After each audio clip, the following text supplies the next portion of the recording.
Hello everyone from Chelsea Fan TV. My name is Alex. I'm here with Steve from Chelsea SW6. I don't know why you keep coming, Steve, quite frankly. I know you're not feeling very well. I guess I appreciate you coming, because otherwise I would have had a spare ticket. But it was nothing more than I expected in the real world, but in the little Chelsea little thing from the past, I thought, because it's Arsenal, because we could maybe get a point, I'm fucking here in the cold, sick as a pig all down here, right? And what really, really is quite astonishing is that even though we couldn't score, we were really quite tight at the back. And within 13, 14, 15, 16 minutes, Xhaka whips one across, Odegaard finishes it in the top left-hand corner, I believe. We're 1-0 down. So that buzz was straight away taken from us. But you know what, it's one. And then, in the past, you think we can come back. But in our souls, in our heart, that Chelsea badge, you know what, we believe we can't, but we still go on. And within another, I don't know how many minutes it was, identical, Xhaka across, Odegaard scores a brace. And then it's like, here we go. And you know what?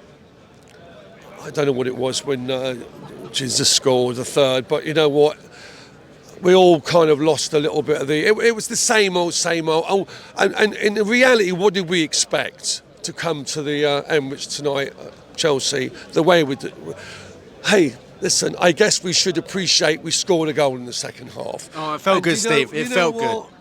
You know what? First half was abysmal as far as I'm concerned with Chelsea. And it's the same. I'm not even going to go, I've told you before this, Frank, I'm not going to go on and on about their manager, they're this and they're that, because it's what we've heard time and time again, all right? And is it Frank Lampard's fault? He's not a very good manager, but he's sat there in the chair, taking all the shit, but what else could he do? Potter couldn't do it. The other guy, I can't even remember his name, who was Potter's understudy, couldn't do it. We had a couple of all right games. So this is where we are. So where are we going? Or where have we been? And when it all boils down to something I said at the Wolves game, TODD BOEHLY, what did you fucking do? You sacked Tuchel, which seemed like normal. I would get rid of him, get a new manager, which was the data ball, the Potter ball. And then the decline happened. You bought too many players in January. What we've heard, whether it's true or not, because you've had all this about everyone reckons they know what's going on. But what we do know is this is the worst, and I've been going quite a few years, this is an absolute abysmal. The club, the management, the players, I mean, what are they going through? What's actually going on in the fucking dressing room? What's going on with the hierarchy in the club? I don't know, Alex, but all I know is this is abysmal. Yeah, well, no, you're right, actually. And it's funny you talk about the dressing room. I think Raheem Sterling came out saying, a lot of the players go in the dressing room now, and it's just sort of silent. They just sort of stare in the air, like in disbelief. But it's not disbelief, it's the new norm. This season, at least. It's incredible. You can watch it. I mean, as you know, we've come every game. We travel with to Spain, here, there, and everywhere, seen all the games. But it's just the same. And you get spurts where you can see they're putting some effort in.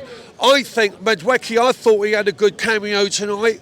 Right, a couple of good runs where he ran on the right-hand side, beat a load of players, and there was just Kante in the middle. Now, Kante's not going to finish some ball that comes across. We know that what happened in the first 10 minutes at Madrid at home. So, is it going to happen? No, it's not going to happen. I think Mudrik's a great, however you spell his name, Mudrik is a great player. But they need a decent manager. And people say, it can't be Poch, and maybe it's Enrique, and maybe it's, I don't know, Uncle Tom Coppery and all come in and make the team play. I don't know, Alex. All I know is this has to be the worst that's ever happened to us as Chelsea Football Club for many of a year. And I get back to TODD BOEHLY and I look at that camera. What have you done to our club? Because we, as you know, we spend good time and we come a long way and a lot of money. A lot of these people we know for many of a year, and it is absolutely disgusting.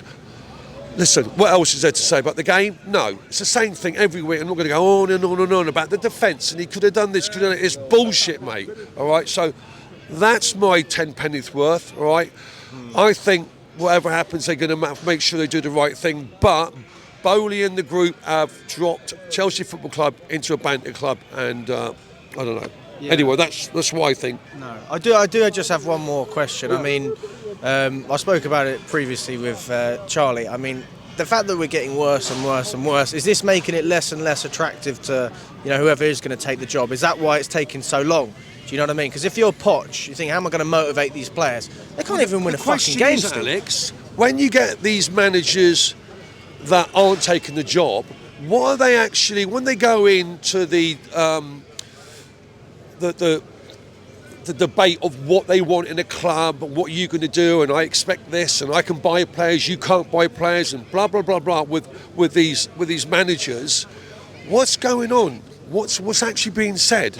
Because it seems that it's not an attractive job anymore, and everyone's slagging off Poch, but I mean, if he's got the balls coming to Chelsea, well done, mate. Because I don't know, but all we know is that this is the worst Chelsea you've been, and I think the season's obviously dead as a doornail. It's really tough to come to a game. We are coming, as we know, we spoke about it, all of us away at Bournemouth, but it's really tough to watch. That's all I can say, mate, and well done, Madueke, for scoring his first goal for Chelsea, by the way. So, and big up Chelsea and fucking hang on in there, folks at home, because there's a long story to come. Cheers.